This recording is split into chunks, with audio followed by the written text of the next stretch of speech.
غسل جنابت کا طریقہ کیا ہے، غسل میں کتنی باتیں فرض ہے، کتنی باتیں سنت ہیں، انشاءاللہ آج تفصیل سے میں آپ کو بتاؤں گا۔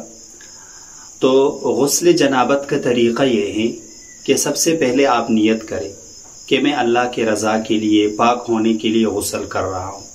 اس کے بعد دونوں ہاتھوں کو گٹوں تک دھوئیں، یہاں تک دونوں ہاتھوں کو دھوئیں، 3 مرتبہ دھوئیں۔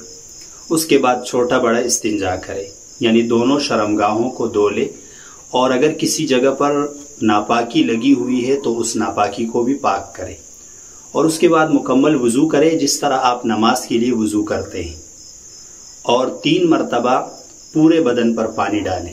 یہ غسل کا طریقہ ہے، اور اس میں 3 چیزیں فرض ہیں اور 5 سنتیں ہیں۔